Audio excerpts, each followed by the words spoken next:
आचार्य सम्राट आनंद ऋषि जी महाराज साहब, आत्मज्ञानी सद्गुरुदेव आगमवाणी को भाव वंदना। उपस्थित भव्य आत्माओं की भव्यता को प्रणाम। संपूर्ण भारत की इस धरा पर श्रमण संघ की ध्वजा को फहराने वाले पूर्व पश्चिम उत्तर दक्षिण चारों दिशाओं में संयम, तप और संगठन की ज्योत जगाने वाले आचार्य सम्राट आनंद ऋषि जी महाराज साहब के इस पावन 116वें जन्म दिवस पर श्रद्धा भाव से वंदन नमन। आचार्य सम्राट आनंद ऋषि जी महाराज साहब के दर्शन आप में से बहुत लोगों ने किए होंगे। कितनों ने किए? क्या बात है, धन्य है, धन्य है। इस सभा में बैठे हुए अधिकांश जनों ने गुरुदेव के दर्शन किए, पर इस सभा को संबोधित कर रही साध्वी ने गुरुदेव के दर्शन नहीं किए।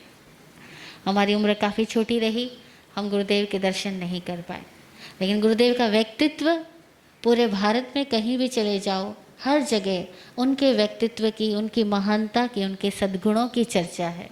उनके सद्गुणों के बारे में मैं क्या कहूँ, क्योंकि आप लोगों ने तो दर्शन किए हैं, और जिसने दर्शन किए हैं उसने तो बहुत कुछ अनुभव किया है। हमने दर्शन नहीं किए, हमने केवल सुना, पढ़ा, और हमने जो दर्शन किए वो बंद आंखों से किए, खुली आंखों से नहीं किए। और जब बंद आंखों से दर्शन किए तो बड़ा अद्भुत अनुभव हुआ कि एक ऐसा व्यक्ति जिसके भीतर की करुणा ने लगातार उसको जागृत मशाल की तरह रखा, और जो जहाँ गया वहाँ के अंधेरे को दूर करता गया। उनके भीतर में कितना प्रेम था और गुरु के द्वारा दिया गया दिव्य बोध था। उनके गुरु, जो कोई गुरु महान होता है, उस महान गुरु के पीछे उसके किसी ऐसे महान गुरु का हाथ होता है जो स्वयं अपनी महानता का अवदान अपने शिष्य को कर देता है। और जनरली ऐसा होता आया है कि गुरु सिद्ध होता है और गुरु शिष्य को प्रसिद्ध कर देता है। ऐसे ही गुरुदेव हुए पूज्य श्री रतन ऋषि जी महाराज साहब, जिन्होंने एक छोटे से बालक के अंदर, बालक नेमी कुमार के अंदर एक भव्यता देखी। देखा कि इसकी ललाट कैसी है, देखा इसके हाथ की रेखाएं कैसी है, देखा इसके दिल की कोमलता कैसी है, और देखा उसके भीतर की उत्कटता कैसी है, प्राण ऊर्जा कैसी है। कुछ लोग ही होते हैं इस दुनिया में जो जन्म ही सबके लिए लेते हैं, जिनका जन्म ही गुरु कार्य के लिए होता है, इस विश्व के कल्याण के लिए होता है। बाकी तो अधिकांश लोगों का जन्म विश्व के कल्याण के लिए होता ही नहीं, क्योंकि वे जन्म ही छोटी इच्छाओं के साथ लेते हैं, और जो छोटी छोटी इच्छाओं के साथ पैदा होते हैं वो छोटी छोटी इच्छाओं के इर्द गिर्द ही घूमते हुए अपनी पूरी जिंदगानी को खत्म कर देते हैं। लेकिन वो नेमी कुमार बचपन से ही मेधावी, मधुर गायक, उर्वर मस्तिष्क का धनी, और विनय और समर्पण की प्रतिमूर्ति। विनय इतना कि जो मां कह दे वही मेरा जीवन, मां से जुड़े हुए। और जब कोई बच्चा मां से जुड़ा हुआ होता है और मां को समर्पित होता है, उस बच्चे के अंदर एक विशेषता होती है। मनोवैज्ञानिक अनुसार कहूं तो एक बच्चे के अंदर या हर एक आदमी के अंदर दो चित्त होते हैं। हम सब के अंदर होते हैं, एक स्त्रीण चित्त, एक पुरुषैन चित्त। हर इंसान के अंदर स्त्री भी है और पुरुष भी है। और जब बचपन में किसी बच्चे ने अपनी माँ को पूरा समर्पित होकर के जिया हो, उसके भीतर की स्त्री, भीतर की स्त्री की बात कर रहे हैं अब हम, बाहर में अपनी माँ को समर्पित रहे तो भीतर की स्त्री पूर्णता पा जाती है। और जब भीतर की स्त्री पूर्णता पा जाती है, जिस पुरुष के अंदर की स्त्री पूर्णता पा जाए वह पुरुष महापुरुष हो जाता है। और ये बात बहुत कम लोग जान पाते हैं। जिंदगानियाँ बीत जाती है और हर आदमी अतृप्त ही पैदा होता है और मरते दम भी अतृप्त ही रहता है।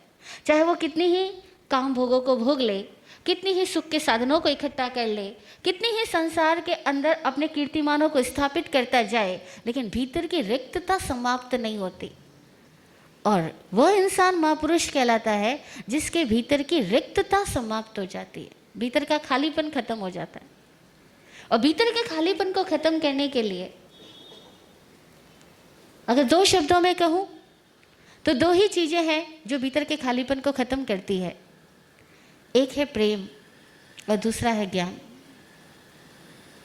एक है प्रेम और दूसरा है ज्ञान। ज्ञान की तरफ तो बहुत कम लोग बढ़ते हैं, लेकिन प्रेम की तरफ तो सभी लोग स्वाभाविक तरह से बढ़ते हैं। स्वभाव सबका ऐसा ही है कि हर आदमी प्रेम का खोजी होता है, हर आदमी प्रेम का प्यासा होता है। आचार्य आनंद ऋषि के व्यक्तित्व में कुछ विशेषताएं जो बचपन में ही थी, वो यह थी कि उनके भीतर की माँ, एक बच्चे की माँ सबसे महत्वपूर्ण होती है।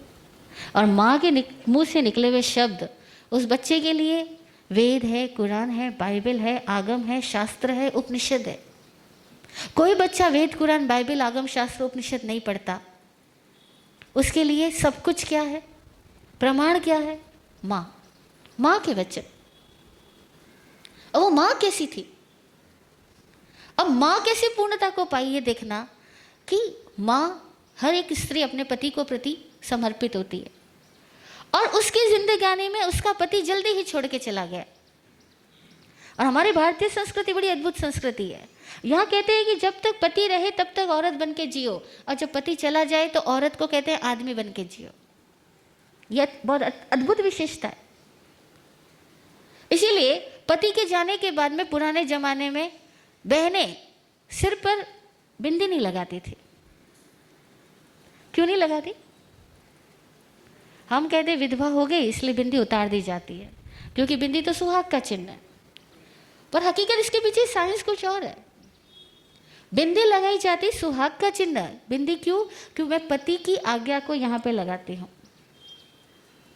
इसीलिए जब से शादी होती है तब से बिंदी लगाना प्रारंभ होता। क्यों? क्योंकि अब पति की आज्ञा को शिरोधार्य कर रही है, पति को अपने आज्ञा चक्र पर बिठा रही है। उसका पति उसका स्वामी होगा, उसका पति उसका गुरु होगा। हालांकि होते ही नहीं है पति गुरु, क्योंकि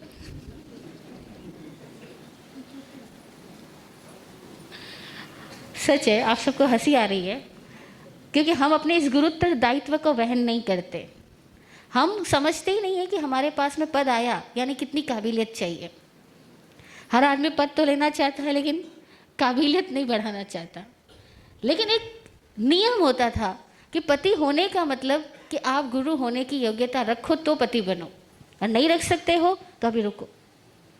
पर इस तरह से हमारा विकास नहीं किया गया। ये कुछ कमियां हमारी शिक्षा में रह गई कि हम सभी लोग केवल उम्र के बढ़ने को ही ज्ञान का, परिपक्वता का बढ़ना मान लेते हैं। लेकिन उम्र बढ़ने मात्र से ही ज्ञान भी बढ़ जाएगा, परिपक्वता भी बढ़ जाएगी, समझ भी बढ़ जाएगी, इसकी कोई गारंटी नहीं होती। पर भारतीय संस्कृति ऐसा कहती है कि जब शादी होती तब पति की आज्ञा को स्त्री धारण करेगी, इसलिए वो बिंदी लगाती है। और शादी के बाद जब उसका पति अगर चला जाए, उसकी ज़िंदगी से विदा हो जाए, उसके बाद में वो बिंदी नहीं धारण करती, बिंदी नहीं लगाती, क्योंकि अब उसको किसी और की आज्ञा में नहीं रहना है। अब वो अपनी मालिक खुद है, अपनी स्वामी खुद है, अपना नाथ खुद है, खुद की आज्ञा में रहेगी, आत्मा की आज्ञा में रहेगी, अपने विवेक की आज्ञा में रहेगी। और अब वो स्त्री बन के नहीं, स्त्री में पुरुष को जगा करके स्वयं पुरुष बन करके जिंदगी जिएगी। और स्त्री के लिए इतना कठिन भी नहीं है कि वो पुरुष हो जाए। ध्यान दीजिएगा, स्त्री के लिए इतना कठिन नहीं है कि वो अपने भीतर के पुरुष चित्त को जगा ले, लेकिन पुरुष के लिए बहुत कठिन है कि वो अपने भीतर में पूर्ण स्त्री को पाले। ये बड़ा कठिन है।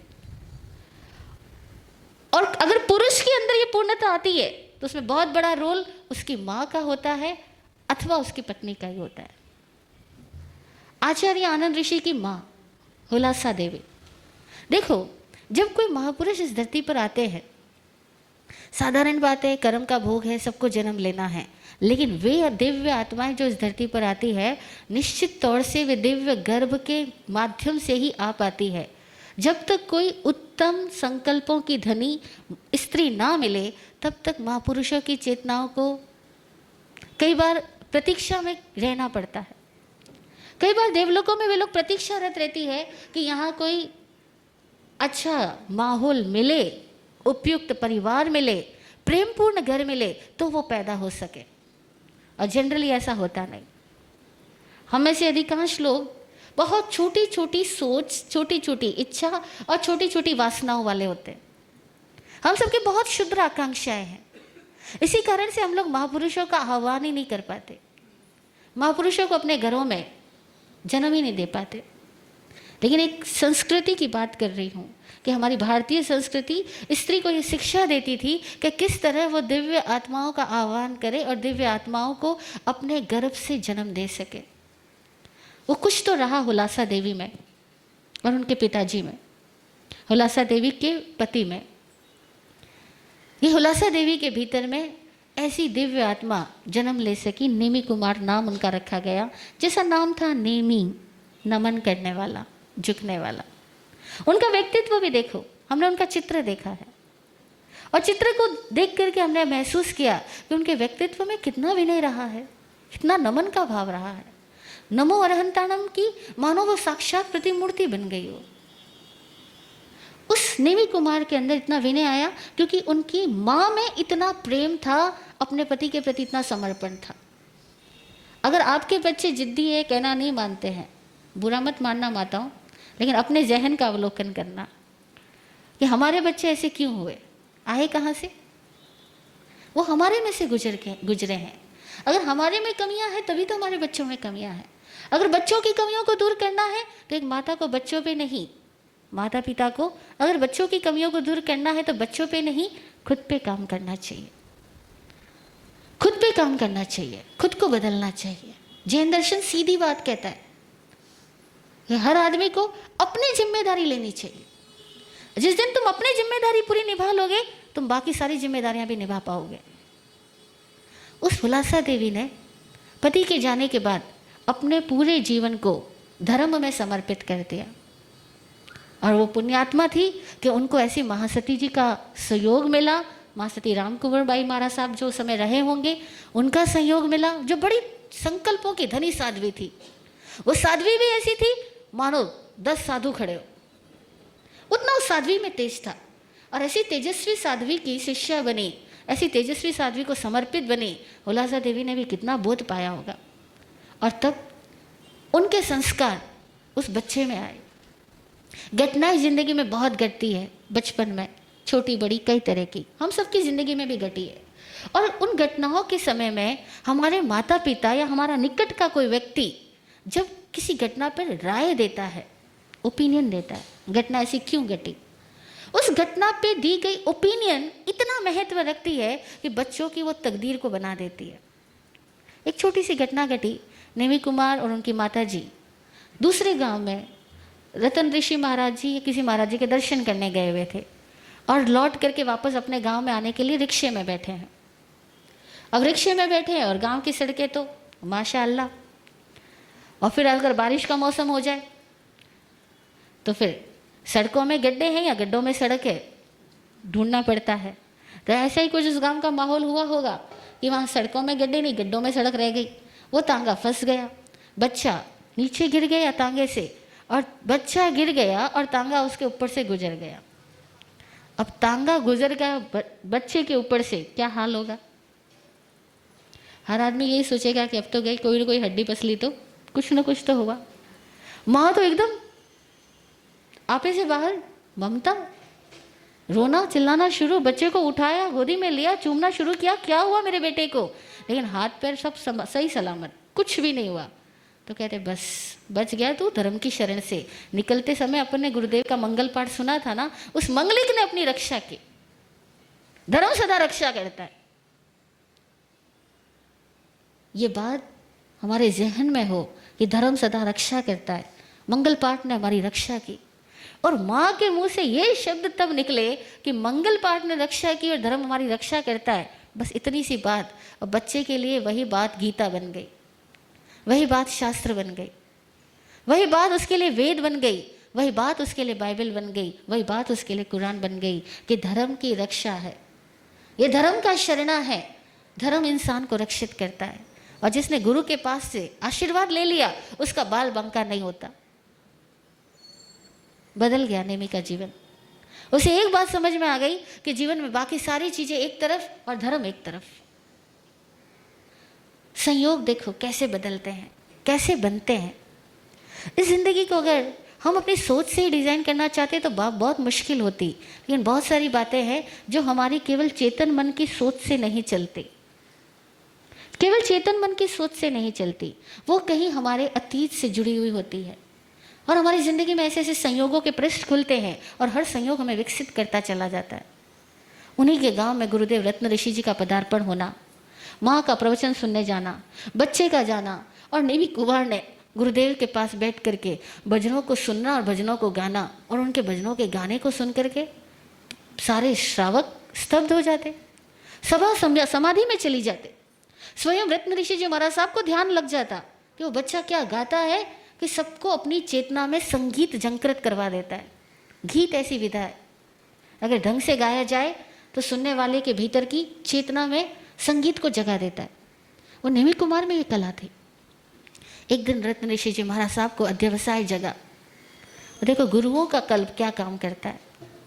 उस गुरु के भीतर एक अध्यवसाय जागा, एक कल्प जागा, एक संकल्प जागा, और अगले दिन सुबह सुबह हुलासा देवी के द्वार पर भिक्षा के लिए पहुंचे और कहा, श्राविका जी आज आपसे एक अद्भुत भिक्षा मांगने आया हूं।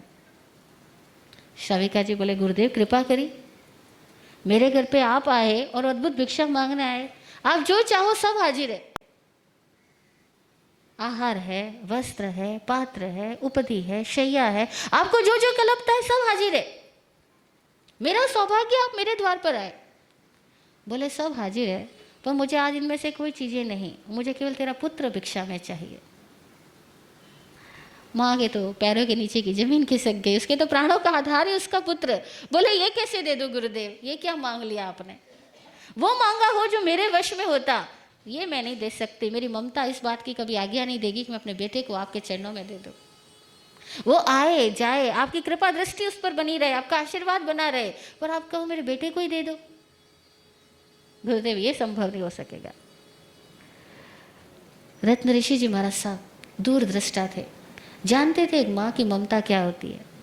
बड़े प्यार से कहा कि आप जो सोचती हो कि आपका बेटा आपके लिए सब कुछ है, सत्य है, लेकिन आप ये इतनी छोटी ही सोच क्यों रखती हो कि आपका बेटा आप ही के लिए सब कुछ है? अगर थोड़ा सा बड़ा सोचो तो आपका बेटा एक दिन ऐसा भी तो हो सकता है कि पूरी मानवता के लिए सब कुछ बन जाए, पूरे समाज के लिए सूर्य बन जाए, पूरा समाज जिसकी छत्र छाया में रह सके ऐसा बन जाए। तुम केवल इससे अपने ही घर में छाया क्यों लेना चाहती हो? इस दरख्त को इतना ऊंचा उठने दो ना कि इसके नीचे पूरी मानवता छाया ले सके, साया पा सके। माँ माँ होती है। दुनिया की सारी बातें एक तरफ और माँ का मोह एक तरफ। उसको समझाने की बहुत कोशिश की, नहीं माने। गुरुदेव को क्षमा मांगी, प्रणाम किया, गुरुदेव चले गए। गुरुदेव जानते थे कि मुंह से निकले हुए शब्द और भीतर के कल्प व्यर्थ नहीं जाते, समय के साथ काम करते हैं। माँ का भी दिल सोचने में बेवश हो गया कि गुरुदेव ने कहा और मैंने मना कर दिया। हाय, मेरी भी कितनी तुच्छ सोच है। और जनरली होता है हम आवेश में आके कुछ भी बोल दें, लेकिन उसके बाद तो हमारा मन वापस अपने मन से बात करता ही है, वापस अतीत को माइंड में रिवाइज करता है, प्रतिक्रमण करता है, और तब सोचता है गलती क्यों की। अब उसकी माँ भी सोचने लगी, और वो बालक की माँ कुछ दिनों बाद वापस गुरुदेव के चरणों में जाती, कहती मुझे माफ़ करो गुरुदेव, आपने जो कहा वो यथार्थ है। आप नेमी कुमार को लेना चाहते हो तो मेरे कोई मना नहीं। नेमी कुमार को पूछा गुरुदेव ने कि बेटा मेरे साथ रहोगे, मैं पढ़ाई करवाऊंगा। नेमी कुमार बोले जैसी मेरी माँ की आज्ञा। मेरी इच्छा कुछ नहीं, आपकी इच्छा भी कुछ नहीं, इच्छा किसकी? माँ की। क्योंकि उस समय उसकी जिंदगी का केंद्र बिंदु थी उसकी माँ। एक बालक की केंद्र बिंदु उसकी माँ।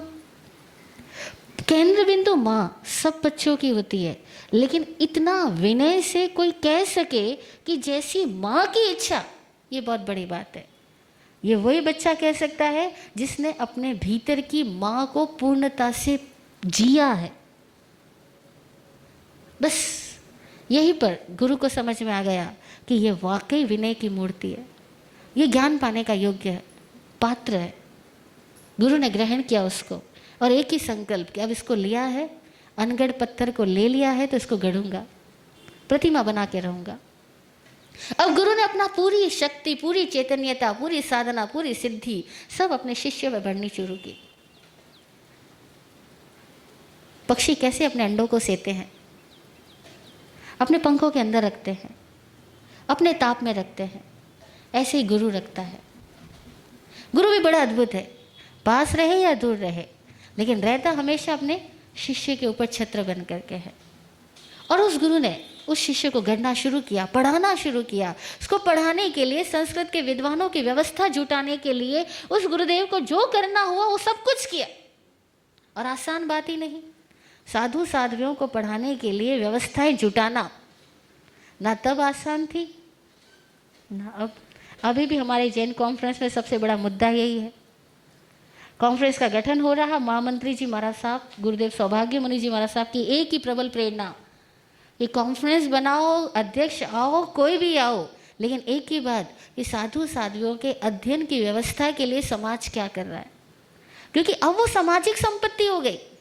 घर में थे तो माँ बाप उनके अध्ययन की व्यवस्था करते थे, माँ बाप का दायित्व था। लेकिन जब कोई दीक्षा ले लेता है फिर वो एक परिवार का नहीं होता, वो तो पूरे समाज का हो जाता है। और जब पूरे समाज का हो जाता है तब क्या होगा? मारवाड़ में एक कहावत है, आपने तो सुनी होगी, सात मामा का भांजा अक्सर भूखा रह जाता है। वो सात मामा का भांजे वाली स्थिति भी कई बार हो जाती है। हर समाज वाले कहते हैं कि हम थोड़ा थोड़ा कर सकते हैं, हम कोई महाराज साहब के लिए हम थोड़ी समाज की जिम्मेदारियां उठा सकते हैं। सबकी अपनी अपनी सोच होती है। लेकिन देखो कुछ ऐसे महान गुरुदेव होते हैं, गुरुदेव सौभाग्य मुनि जी महाराज साहब जैसे, जिनका विजन कितना बड़ा, जो एक ही बात कहते हैं कि साधु साध्वियों के अध्ययन की व्यवस्था क्या हो रही है, कॉन्फ्रेंस क्या करती है साधु साध्वियों के अध्ययन के लिए। अगर तुम मातृ संस्था कहलाते हो तो माता की तरह भूमिका भी तो अदा करो। खैर करेंगे ही, भरोसा है। समाज वाले कुछ करते भी है, किया भी है और आगे भी करेंगे। गुरुदेव रत्न ऋषि जी महाराज साहब ने व्यवस्था की। उस जमाने में अखबार में विज्ञापन देना और संस्कृत के विद्वान को हायर करना, समझो तब क्रियावादी युग, आज तो बहुत इजी युग है। टेक्निकली हर बंदा स्मार्ट है, हर चीज़ इजीली अवेलेबल की जा सकती है। उस ज़माने में ये सब चीज़ें अवेलेबल करने में भी मुश्किलें आती थी। आज से अब 116 की बात कर रहे हैं हम, 116वीं जन्मदिवस मना रहे हैं, तो आज से कम हम 100 साल पीछे जा रहे हैं। 100 साल पीछे की घटना मानो, 90 से 100 साल के बीच का युग कितना पुराना युग था। लेकिन तब भी उनके गुरु ने प्रबल प्रेरक बन करके अपने शिष्य के लिए पूरे भारतवर्ष से महान महान विद्वानों को बुलाया और अपने शिष्य को पढ़ाई करवाई। संस्कृत, प्राकृत, उर्दू, फारसी, गुजराती, मराठी, हिंदी, अंग्रेजी सारी भाषाओं का विद्वान बनाया और इतना जानकार बनाया कि आज समाज में कहीं भी खड़ा हो जाए तो हर धर्म दर्शन का ज्ञान उसको हो। ज्ञान का सूर्य बनाना यानी उस गुरु को कितनी मेहनत पड़ती है, वो गुरु ही जानता है कि अपने शिष्य में ज्ञान को कैसे जगाता है, और जगाया ज्ञान को। और जब शिष्य ज्ञान का विनय द्वारा ज्ञान ग्रहण करता ही चला गया, बढ़ता ही चला गया, जैसे शिष्य पात्र होता है, योग्य बनता है। प्रकृति भी एक अजीब व गरीब है। जैसे ही पौधा खिलने बढ़ने लगता है, माली चला जाता है। इस प्रकृति का क्रूर सत्य है। बागवान कितनी मेहनत करता है, लेकिन वृक्षों पे खिलने वाले फूलों को देखने से पहले ही अपनी बगिया को किसी और के सहारे छोड़ करके या अपने द्वारा खुद ही बोए गए पौधों को ही स्वावलंबी बना करके चला जाता है। रत्न ऋषि जी महाराज साहब भी उन्हें तब छोड़ के चले गए जब उन्होंने अपने शिष्य आनंद को व्याख्यान देना सिखा दिया। और उसके बाद में जाते वक्त एक बात कह के गए कि इस मानव जीवन में आज बहुत पराधीनता देखने को मिल रही है। तब का भारत पराधीन था, स्वतंत्र भारत नहीं था। इस पराधीनता का कारण है अशिक्षा और अज्ञान। इस अशिक्षा और अज्ञान को दूर करना है, इसीलिए आनंद तुझे ज्ञान सूर्य के रूप में प्रकट होना है। और यह कल्प जागा आचार्य आनंद ऋषि जी महाराज साहब में। और वह साधु केवल अपनी ही साधना नहीं करता, बल्कि पूरे लोक में घूम घूम करके परिव्राजक का जीवन जीते हुए जगह जगह जाकर के एक ही बात कहता, शिक्षा पाओ, शिक्षा संगठनों का विकास हो। और उसी व्यक्ति ने रत्न ऋषि बोर्ड की स्थापना करी, धार्मिक परीक्षा बोर्ड की स्थापना करी, पाथर्डी जैन परीक्षा बोर्ड की स्थापना करी, विद्वानों को संगठित किया, कोर्सेज बनाए, साधु साध्वियों को आचार्य तक की पढ़ाई करवाना, शास्त्री बनवाना, कोविद बनाना, विशारद बनाना। कितने उनके संकल्प रहे और उनके संकल्पों को समाज ने आकार दिया। और गुरु के संकल्प, साधु के संकल्प अगर समाज आकार देने के लिए समर्पित हो जाए तो किस तरह से फलते हैं। और फलता फलता श्रमण संघ बढ़ता गया, ऋषि समुदाय बढ़ता गया। और श्रमण संघ को गठित करने में आचार्य आनंद ऋषि जी महाराज साहब का इतना महत्वपूर्ण योगदान रहा कि उन्होंने अपने आप के आचार्य पद का 2 बार त्याग कर दिया, इसलिए कि श्रमण संगठित हो सके। और तब जो त्यागा जाता है वो वापस अपने त्याग के पुरस्कार से भी नवाजा जाता है। चुना गुरुदेव आचार्य आत्माराम जी महाराज साहब को श्रमण संघ के प्रथम प्रतिनिधि के रूप में, और उन्होंने चुना अपने कार्यवाहक, अपने प्रधानमंत्री, अपना प्रमुख योग्य पात्र के रूप में आचार्य आनंद ऋषि जी महाराज साहब को, जिन्हें आज आनंद बाबा के नाम से सारी जनता जानती है। जहाँ भी जाओ आनंद बाबा का लगा हुआ कोई न कोई तो इस महाराष्ट्र में कहीं न कहीं कोई न कोई तो पौधा मिल ही जाता है। पूरे भारत में भ्रमण करने वाले एकमात्र ऐसे आचार्य जिन्होंने जन जन का दिल जीता। और दिल जीता इसीलिए आज उनकी जन्म जयंती भी लोग कितने तरीक़ों से मना रहे हैं। 1008 अट्ठाइयों का उत्सव हो रहा है। अनेकों स्थानों पर जप है, तप है, ध्यान है। आपके यहाँ पर भी तपस्या के द्वारा आप इसको मना रहे हैं। और इस आनंद ऋषि जी महाराज साहब के जन्म दिवस को मनाते हुए एक छोटा सा संकल्प हम भी ले लें।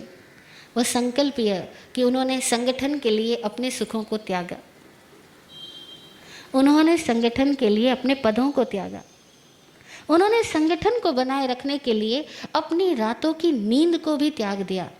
हम भी अपने घर, परिवार, संघ, समाज के संगठन के लिए अपने क्षुद्र स्वार्थों को, अहंकार को, इच्छाओं को त्यागने वाले बने।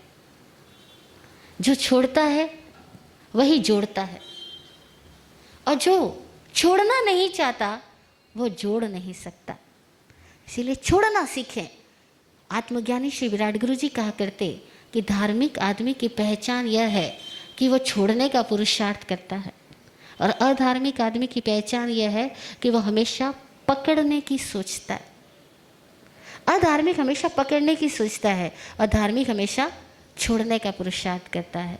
तो हम सब भी छोड़ने का पुरुषार्थ करें। आचार्य आनंद ऋषि जी महाराज साहब के श्री चरणों में श्रद्धा भाव समर्पणा। लाखों आते लाखों जाते दुनिया में नहीं निशानी है, जिसने कुछ कर दिखलाया उसकी ही अमर कहानी है। धन्य धन्य वे मानव जग में जो जीवन चमकाते हैं, जन जन के मन में जो अपनी पावन याद बसाते हैं। तुमने जीवन को पाया और जीवन का उपयोग किया, सत्य, क्षमा और आत्मज्ञान से जनता को नव आलोक दिया। सत्य क्षमा के सागर तेरी क्या यश गाथा गाऊं मैं, तेरे पावन पद पंकज में श्रद्धा सुमन चढ़ाऊं मैं, श्रद्धा सुमन चढ़ाऊं मैं। ओम शांति।